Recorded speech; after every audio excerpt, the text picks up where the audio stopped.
어쨌든 이러한 중재안 잠시 뒤에 오후 3시에 박병석 의장 중재로 여야 원내대표가 만나게 되는데 말이죠. 검찰 내부 분위기는 강경합니다. 조금 전에 두 분이 다 말씀하신 것처럼 선거사범에 대한 수사권 그리고 공직자범죄에 대한 수사권이 삭제가 되면서 이건 국회의원들이 여야 할 것 없이 자신들에 대한 검찰의 수사를 없애자는데 이신전심한 것 아니냐 이렇게 검찰 내부의 반발. 그래서 김호수 검찰총장이 결국은 내가 이 상황에 책임을 지고 그만두겠습니다. 두 번째 사표를 또 제출을 했는데요. 한번 검찰 내부에서 불거져 나오고 있는 비판의 목소리 어떤 것들이 있는지 한번 볼까요? 위헌성 시비 비켜가는 꼼수 입법. 차라리 원한 대로 검수완박하라. 정치인 수사하지 말라는 걸로 밖에는 안 보인다. 수사와 기소검사 분리 역시 수용 불가다. 김호수 총장 미리 중재안 알았던 것 아니냐. 이 검찰 내부에서 김호수 총장에 대한 어떤 신뢰도가 좀 높지 않은 것 같다는 느낌이 저런 댓글을 보면 알 수가 있는 게 바로 저 김호수 총장이 미리 중재안 알았던 것 아니냐.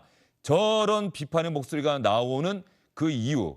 하나의 근거가 오늘 아침에 김호수 총장이 출근길에 한 얘기가 하나 있어요. 김호수 총장이 출근길에 한 이야기 때문에 검찰 내부에서 저런 얘기가 나오고 있는 것 같은데 말이죠. 한번 들어볼까요?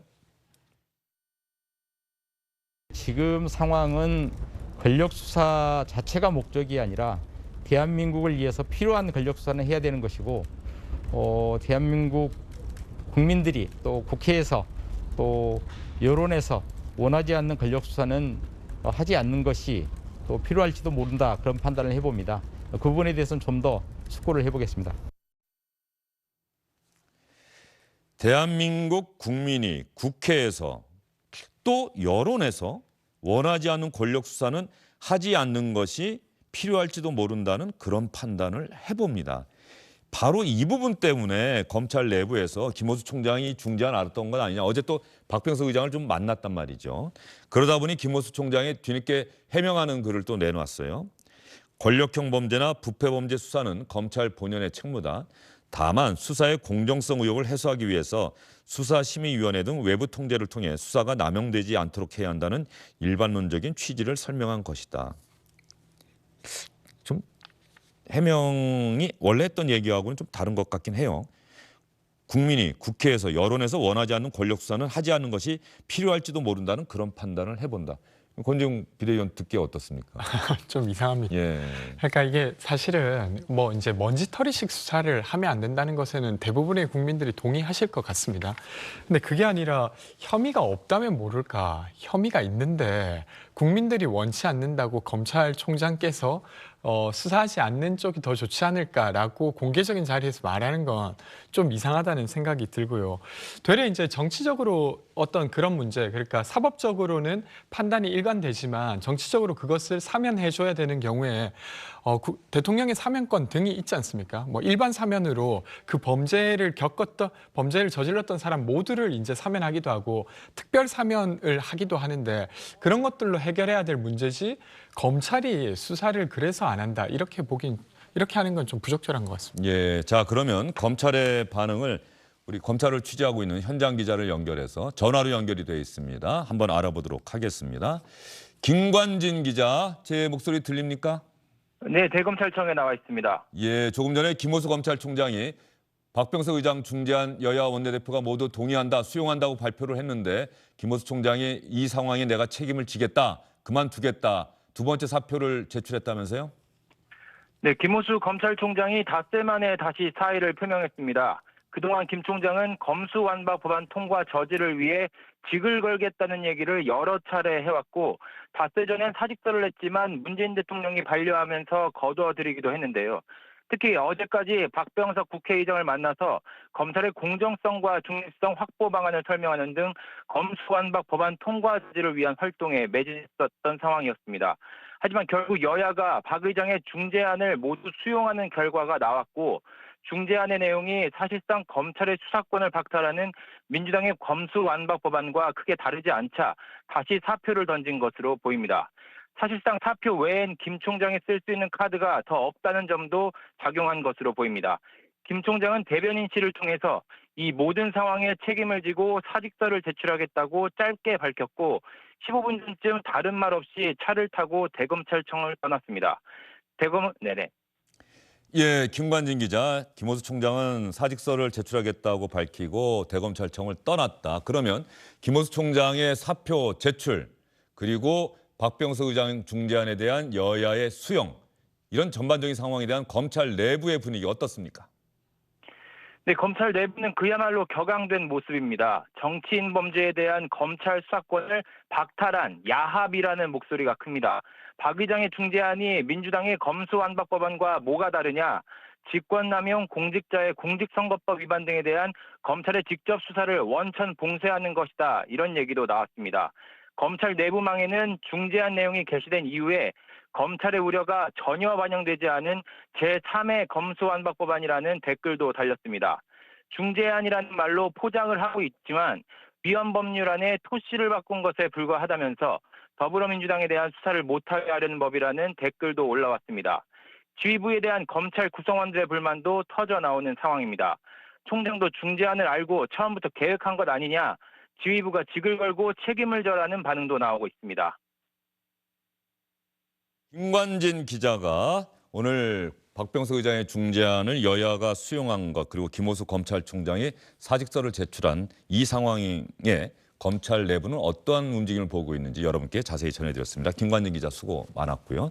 조금 전에 대검찰청에서는 이 중재안 대단히 심각한 문제가 있다. 단호하게 반대한다는 공식 입장을 표명했습니다. 그러나 입법권은 국회에 있고 검찰은 이해 당사자고 반대 의사를 밝혔습니다만 현재 이 중재안을 여야가 모두 수용했다고 밝힌 만큼 이 내용을 중심으로 해서 여야가 협상을 하고 다음 주 본회의에서 처리될 가능성이 큰데 여기서 하나 궁금한 게 있어요. 윤석열 당선인이 누구보다도 이 문제에 대해서는 전문가잖아요. 또 대선 과정 검찰총장 재직 시절에 민주당으로부터 당시 법무부 장관으로부터 뭐 상당한 이런저런 이야기도 많이 들었었는데 이상하게 이번에는 생각을 얘기를 안 해요. 인수위 정무분과 간사가 대신 얘기하고 윤석열 당선인이 왜 이 문제에 침묵할까? 그 한마디가 너무 큰 파장이 생겨서일까? 일단은 무엇보다 이게 대통령 당선인 입장에서 민생, 국민들 먹고 사는 문제가 가장 중요하다는데 윤석열 당선인의 의중이 있는 것 같습니다. 그리고 이 검찰총장 출신의 대통령 당선인이기 때문에 검찰의 수사권 보장 범위와 관련된 부분에 대해서 왜 의견이 없겠습니까? 누구보다 전문가겠죠. 하지만 이제는 검사가 아니라 대통령이기 때문에 온 국민의 삶과 직결된 문제, 물가 안정 문제, 경제 발전 문제 등에 대해서 집중하는 것이 이 정권 교체를 허락해준 국민에 대한 도리라고 생각하고 계시는 것 같고요. 어떤 결정적인 국면에서 언제쯤 윤석열 당선인이 의견을 밝힐지는 또 예상할 수 없는 부분입니다만 지금 이 사법 리스크와 관련된 부분들, 사법적인 분쟁과 관련된 부분에 대해서 당선인의 한마디가 나오게 되면 다른 모든 이슈가 묻혀버리고 검수완박 전국이 또 무한정 길어질 수 있는 것이거든요. 이게 새롭게 정부를 출범해야 되고 준비해야 되는 입장에서는 결코 달가운 일은 아니기 때문에 우선은 국회에서 이 국민의힘이 최대한 투쟁하고 국민들에게 여론으로 이 검수완박의 부당함에 대해서 설파하는 것을 지켜보는 게 우선이었다고 생각하셨을 겁니다. 그런데 오늘 박병석 의장의 중재안을 일단 받기로 합의안이 나오지 않았습니까? 그리고 오후 3시에 이 국회의장과 원내대표 회동에서 만약 별다른 의견이 돌출되지 않고 이걸 다음 주 본회의에 표결하는 방향으로 정리가 된다면 큰 틀에서 뭐 국민들의 어떤 염려나 우려를 불식시키고 공정한 사법 절차를 만들어 가겠다는 정도의 입장이 나오지 않을까 조심스럽게 예상해 볼 수 있을 것 같고요. 만약 갈등이 길어지면 그 부분에 대한 별도의 언급은 더 추후로 미뤄질 것 같습니다. 지금 장해찬 단장이 얘기하는 사이에 자막이 인수위 여야 검수완박 중재안 수용에 존중한다. 인수위원회가 일단 이렇게 밝혔고요. 이 문제가 쟁점이 되고 논란이 되고 여야가 대치를 하는 그 과정에서 윤석열 당선인이 기자들 자주 만나고 질문받고 답변도 했었는데 그다음부터는 이제 그런 기회는 없는 것 같아요. 아마도 이 부분에 대한 이야기는 가능한 한 하지 않겠다. 먹고 사는 문제에 집중하겠다는 그런 의사를 계속 피력하고 있는 것 같고. 저는 사실은 좀 다른 이유 때문일 거라고 생각합니다. 왜요? 왜냐하면 불과 한 2년 그리고 3년 전만 해도 아주 공개적인 자리에서 수사권과 기소권, 검찰이 가지고 있는 그 두 가지 권한은 분리해야 된다라고 말했던 사람이 지금은 국민의힘의 입장과는 조금 다소 그 입장이 배치됩니다. 그러니까 일관된 태도를 유지하기가 매우 어려워진 거죠. 그래서 이야기하기 저는 어려울 거라고 생각하고요.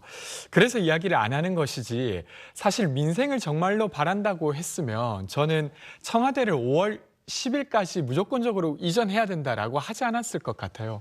되려 그보다도 소상공인 손실보상이라든지 아니면 강원도 산불이라든지 얼마나 문제가 많았습니까? 근데 그런 문제보다도 청와대를 옮기는 것 관련해서는 거의 뭐 직접 나와서 브리핑을 할 만큼 아주 중요한 문제라고 이야기했던 사람이 이 문제에 대해서도 말을 얹을 수 있지만 사실은 일관된 입장을 보여주기가 어려우니까 윤석열 당선인께서 이야기를 하시지 않은 게 아닌가 싶습니다. 예. 대통령 당선에 대해서 이랬던 사람이 저랬던 사람이 이건 좀 여야를 떠나서 그래요. 이 약간 문제가 부분은 있는 제가 편인 것 같고요. 네. 제가 문재인 전 대통령에게 꼬박꼬박 예의를 지키거든요. 그리고 또 한 가지 이 2019년 검찰총장 인사청문회에서 궁극적으로 봤을 때 검찰의 수사와 기소가 분리되는 게 좋은 방향이라고 말씀하면서 전제를 달았던 게 있어요. 반부패 대응력에 공백이 있어서는 안 된다는 전제를 달았습니다. 그 말은 금융범죄수사청이나 마약범죄수사청 등의 이야기가 그 당시에 금태섭 의원 입에서 나왔었는데 그런 방향에 찬성하지만 이게 준비를 충실히 해서 이 수사청이 만들어지는 과정에서 검찰이 기존에 하고 있는 수사에 공백이 있으면 안 된다는 전제를 분명히 달았기 때문에 지금처럼 이 중수청 4개월 안에 만든다고 하는데 과연 국민이 납득할 수준의 수사력을 가진 기관이 4개월 안에 뚝딱 태어날지 모르는 이런 상황과는 조금 전제부터가 틀리다는 점을 설명해 드리고 싶습니다. 알겠습니다. 윤석열 당선인이 뭐 언젠간 이야기하겠죠. 뭐 계속 이야기를 안 하지는 않을 것 같다. 다만 아직은 그 타이밍이 아니다, 그 시점이 아니다 이렇게 판단을 하고 있는 것 같은데 말이죠. 자, 그러면 인수위원회로 가봐서 오늘 인수위원회에서는 어떠한 이야기들을 국민에게 했는지 현장을 취재하고 있는 유수환 기자와 알아보도록 하겠습니다. 유수환 기자, 윤석열 당선인 취임 이제 얼마 안 남았어요. 윤석열 당선인이 임기 시작 앞두고 사흘째 지역을 방문하고 있는데 오늘은 어디를 방문했습니까? 네, 윤석열 당선인 오늘은 부산과 울산을 찾았습니다. 이 사흘에 걸친 호남, 영남 순회 마지막 날입니다. 윤 당선인은 조금 전에 부산의 한 전통시장을 방문했는데요. 자유민주주의와 이 시장 경제는 민생 현장에 있다는 걸 배웠다면서 퇴임하는 순간까지 이를 잊지 않겠다라는 메시지를 냈습니다. 또 아침에는 부산 지역 현안인 2030 부산 세계박람회 유치 기원 행사에 참석했습니다. 이 자리에선 최태원 대환상의 회장을 비롯해서 국내 10대 그룹 대표도 만났습니다. 이 윤 당선인의 지역 행보는 취임 전날까지도 계속 이어질 전망입니다. 취임식과 관련한 이야기가 오늘 인수위에서 나온 것 같은데 말이죠. 취임식 일정, 이전 대통령들의 취임식과 비슷한 데도 있고 다른 데도 있을 것 같은데 어떤 내용으로 발표가 됐습니까? 네, 맞습니다. 이 임기가 개시되는 5월 10일 새벽 0시에 보신각 타정으로 행사가 시작합니다. 또 오전에는 윤 당선인의 서초동 자택 앞에서 간단한 축하 행사가 예정돼 있는데요. 통상 과거 당선인들은 임기 시작과 동시에 사저에서 청와대로 바로 입성한 만큼 지역 주민들의 환송식이 크게 있어 왔습니다. 그런데 윤 당선인의 경우에는 환남동 관저 준비가 취임일까지 사실상 불가능해지면서 수주는 서초동에서 출퇴근을 해야 되는 만큼 이 환송 행사는 단출하게 진행한다고 합니다. 이 기존과 또 다른 점 하나는요. 국회에서 열리는 본식 이후에 용산 국방부 청사 정문 앞에서도 행사를 연다는 점입니다. 이른바 용산 집무실 시대를 알리는 행사다라고 전했는데요. 용산구 주민들을 초청해서 잘 부탁드린다는 취지의 환영 행사를 가질 걸로 보입니다. 유수환 기자, 초청 규모도 확정이 됐다고 하는데 어떤 분들이 초청이 된 겁니까? 네, 맞습니다. 오늘 확정된 취임식 초청 규모는 모두 4만 1,000명입니다. 우선 이명박 전 대통령의 부인 김윤옥 여사랑 노무현 전 대통령의 부인 권양숙 여사도 초청됐습니다. 인수위 측은 이전에 대통령직을 수행한 모든 유족의 초청이 전달된다고 밝혔는데요. 그렇게 되면서 윤보선 전 대통령의 유족까지 포함된다는 설명입니다. 또 해외 귀빈도 주한 대사 등 140여 명이 대부분 참석 의사를 밝혔다고 합니다. 통상 청와대에서 열렸던 이 외빈 만찬이요. 이번에는 서울의 한 호텔에서 이루어지는 것을 검토 중이라고 합니다. 또 이 외에도 일반 국민 초청은 다음 주 월요일 추첨을 통해서 정해집니다. 인수위 측은 대선 경쟁자였던 이재명 전 경기지사의 참석 여부에 대해서는 특정 대선 후보나 경선 후보의 초청을 논의한 적은 없다라고 밝혔습니다. 네, 오늘의 인수위 유수환 기자와 함께 알아봤습니다. 수고 많으셨어요. 유수환 기자와 함께 인수위 활동을 알아보는 사이에 뉴스 속보가 또 들어왔습니다. 검찰의 움직임 반발이 심상치 않은 것 같습니다. 대전, 대구, 부산, 광주, 수원 고검장이 박병석 의장의 중재안 여야가 수용하겠다고 밝힌 상황에서 김호수 검찰총장에 이어서 우리도 그만두겠다 이렇게 발표했습니다. 권지웅 비대위원 보기엔 어떻습니까? 검찰의 저런 반발 어떻게 보세요? 저는 사실은 검찰개혁의 전문가로서 의견 낼 수 있다고는 생각하는데 사실은 이게 어떤 이제 공모와 관련된 부분이지 않습니까? 그리고 이 공모의 범위는 법으로 정하게 되어 있고 그 법을 다루는 국회라고 하는 입법기관이 있는데 너무 직접적으로 의견을 내고 그것이 받아들여지지 않으면 아예 공모 자체를 하지 않겠다 이렇게 보이는 거잖아요. 근데 저는 약간 부적절하다고 생각하고 그리고 또 다른 면에서는 다른 공무원들은 지금 이같이 어떤 행동하기가 매우 어렵게 법으로 되어 있는데 그 법이 옳고 그름을 떠나서 현재로서는 근데 이렇게 이제 검찰들은 아주 자유롭게 이렇게 집단 행동을 하고 있는 거지 않습니까? 그래서 이 지점도 사실은 어떤 문제가 되지 않을까 싶습니다.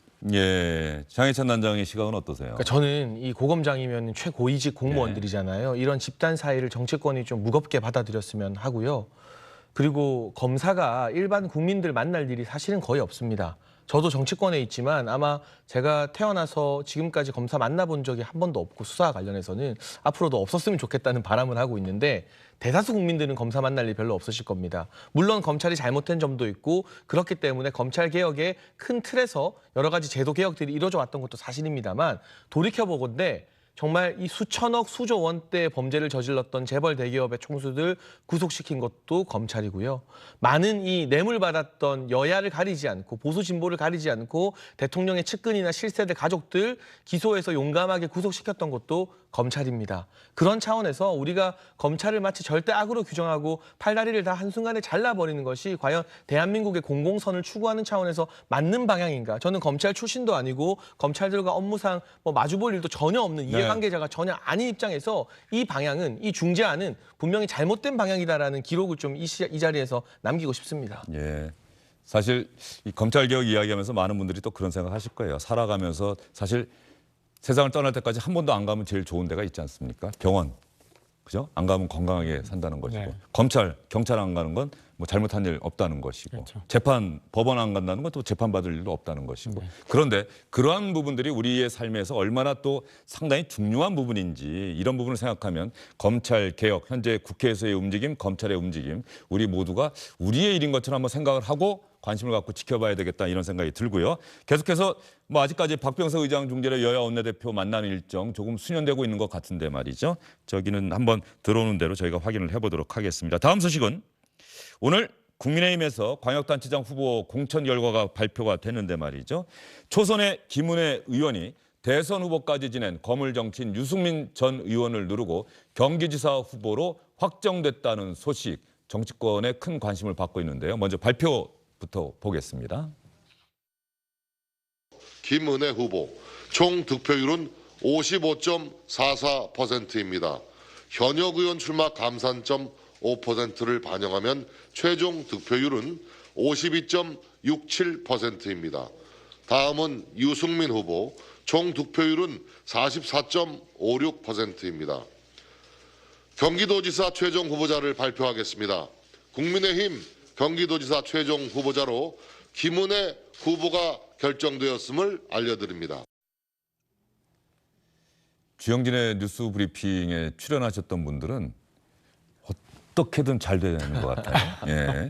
김은혜 의원도 대선 전에 고정 패널이었고 그렇습니다. 당선인 대변인 갔다가 갑자기 출마를 결심했고 그래서 윤석열 당선인의 의중, 지원이 있었던 것 아니냐는 논란이 있었는데 어쨌든 유승민 전 의원이라는 거물 정치인을 이번 경선에서 이겼네요. 저는 윤석열 당선인이 지금 검수완박 국면에서도 이 발언을 절제하면서 민생 이야기만 하고 계시는데 지방선거 특정 후보를 지원해줬다, 밀어줬다 이렇게 해석하는 건 무리가 있다고 보고요. 다만 국민의힘 당원들이 이 관점에서 판단을 많이 하셨던 것 같아요. 지난 대선 정권 교체에서 누가 어느 정도 기여를 했느냐.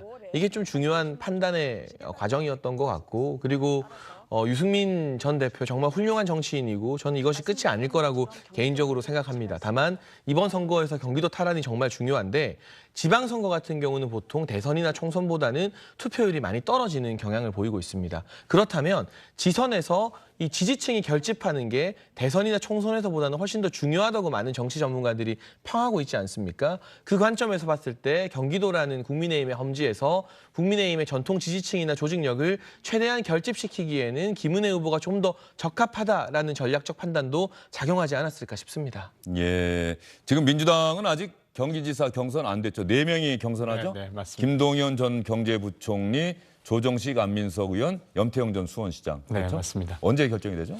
제가 정확한 날짜는 지금 기억 안 나는데 다음 주 안에 거의 다 확정이 되고요. 비대위가 이번에 워낙 송영길 전 대표 문제 때문에 네. 바빠서. 아까 그 이야기 좀 예. 이어서 하고 싶은데 예. 사실은 김은혜 의원을 그러니까 윤석열 당선자가 지원을 해서 됐다 뭐 이렇게 보지 않아야 하는 것처럼 저희도 이번에 서울시장 경선에 누굴 포함해서 할 거냐를 결정하는 데 있어서 비대위원 등 되게 고심을 해서 이제 결정을 했는데 이 결정이 비대위원 그 말씀하시니까 네. 솔직하게 네. 이재명 전 후보로부터 전화 받았습니까? 안 받았습니다. 안 받았습니까? 네. 예. 그러니까 저는 이건 분리해야 된다고 생각하는데요. 설사 이재명 지사가 어떤 걸 바랬는지 알진 못합니다만 되게 고심해서 결정했어요. 왜냐하면 처음에 민주당이 전략선거구로 저희가 결정했던 이유는 새로운 후보를 찾기 위함이 맞았습니다. 근데 한 20여일간 새로운 후보를 찾지 못했고 그렇다면 기존의 원래 원칙대로 경선을 하는 것이 마땅했기 때문에 물론 이제 전략공심위에서 의견이 있었으나 최종적으로는 비대위가 결정을 한 것이었죠. 그 과정은 어쨌든 송영길 전 대표 마음에 안 들었다는 것 아닙니까? 새로운 인물을 찾았다는 건. 네, 그렇죠? 인정합니다. 예. 그러니까 이제 뭐 좀 더 새로운 인물이 더 나왔으면 하는 마음은 있었고 게다가 이제 대선 패배라고 하는 것이 우리가 어떤 새로운 모습을 보여줘야 되는 이유가 되었지 않습니까? 그래서 더 찾으려고 노력했던 것들이 맞고 거기에 이제 비대위의 부족함이 있어서 새로운 분을 못 찾은 것입니다. 그래서 기존에 그래도 용기 있게 출마해주겠다고 하는 분들과 함께 이제 선거를 치러 가려고 합니다. 예. 한 가지는 확인이 될 것 같아요. 송영길 후보나 박주민 후보는 민주당의 최선은 아니었다는 거. 네. 근데 최선이 아닌 후보를 아니다, 이게. 서울 시민들에게 이렇게 들이밀어도 되는지 그건 좀 아쉽네요. 시점별로인데 지금으로서는 최선의 후보가 맞습니다. 네. 송영길, 박주민을 포함해서 6명의 후보 모두가 예. 저희의 최선의 후보입니다. 자, 그러면 국민의힘 민주당 어떤 광역단체장 후보들 일단 확정을 했는지 먼저 민주당부터 보도록 하겠습니다. 민주당입니다. 민주당 한번 볼까요? 충북지사 노영민 전 대통령 비서실장, 전남지사 김영록 현 지사, 강원지사 우여곡절이 많았는데 이광재 의원이 전략공천이 된 거죠. 인천시장 박남춘 현 시장, 부산시장 변성환, 울산시장 송철호 현 시장 6군데 확정이 됐군요. 그리고 국민의힘 많이 됐네요. 서울시장 현 오세훈 시장, 김은혜 의원이 경기지사 후보, 그리고 박완수 경남지사죠. 네. 그리고 김태흠 충남지사 김태흠 의원이 김태흠 의원 때문에 또 윤심 논란이 있었죠. 윤석열 당선인이 출마를 좀 해달라 이렇게 얘기를 언론에 하지 않았습니까? 김태흠 의원이. 훌륭한 후보군이 많이 예. 나와야 최선의 후보를 도민들께 보여드릴 수 예. 있는 거니까요. 예, 충북지사 후보 김영환 전 과기부 장관, 부산시장 박형준 시장, 이장우 전 의원이 대전시장 후보. 이렇게 국민의힘 후보들 10군데 확정이 됐고요. 인천시장 후보는 유정복 전 의원이 됐군요. 자, 박병석 의장 중재로 지금 여야 원내대표가 만나고 있는 것 같은데 말이죠. 현장 한번 가서 어떠한 이야기들을 기자들에게 하고 있는지 한번 들어보겠습니다.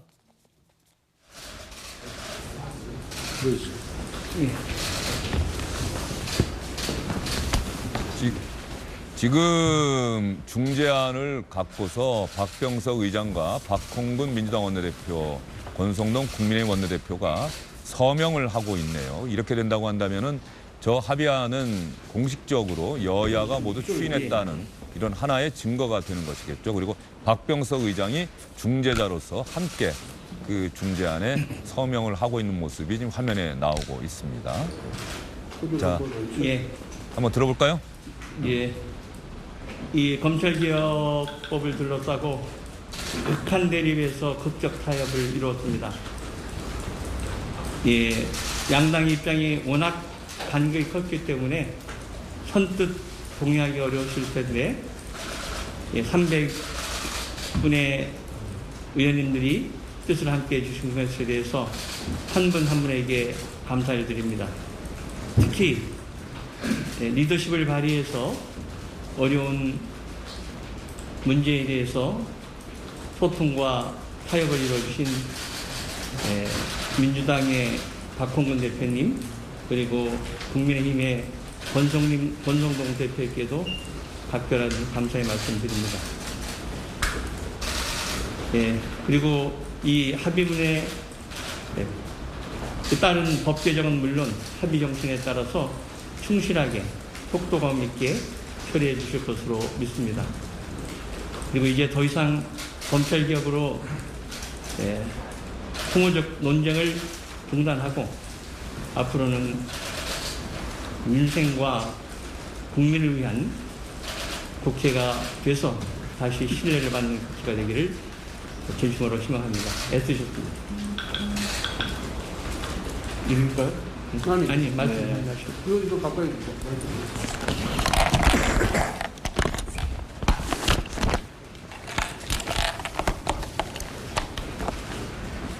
박병석 의장께서 평소 대화 타협의 정치를 강조하신 만큼 이번에도 여야의 중재에 적극 나서서 결론을 도출해 주셨습니다.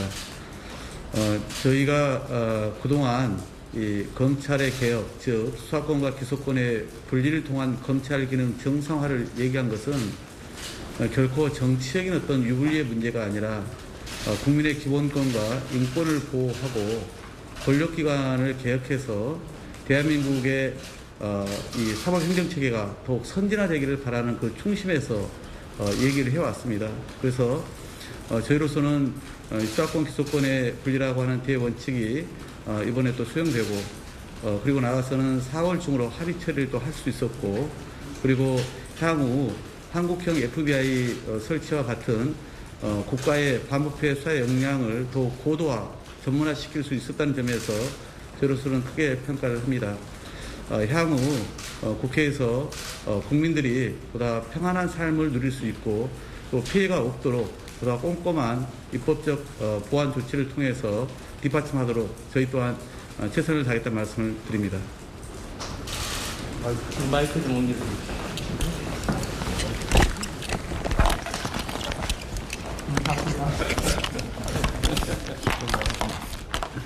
민주당이 제출한 소위 검찰 수사권 완전 박탈과 관련한 법안과 관련해서 많은 국민적 논란이 있었고 또 많은 반대 여론도 있었습니다. 그로 인해서 우리 국회가 극한적인 대립 양상으로 치달았습니다. 그러한 순간에 우리 박병석 국회의장님의 타고난 리더십과 해안으로 이런 여야 간의 원만한 합의를 이끌어낼 수 있어서 정말 감사드리고 다행이라고 생각합니다. 결국 여당이든 야당이든 우리 정당은 국민의 이익을 위해서 존재하는 것이고 국민의 이익을 위해서 일을 해야 된다 이렇게 생각합니다. 그동안 우리 국회가 국민에게 참 좋지 못한 모습을 많이 보여주었습니다. 이번에 우리 박병석 국회의장님의 그런 해안과 또 우리 박홍근 민주당 원내대표의 그런 양보지심으로 원만한 합의를 통해서 상생과 협력의 정치를 열었다는 점에 있어서 저는 큰 의의를 부여하고 있습니다. 앞으로도 민생 문제에 있어서도 여야 간에 머리를 맞대고 깊은 숙고와 토론을 통해서 멋진 정치로 아름다운 정치로 국민들에게 희망을 드리도록 최선을 다하겠습니다.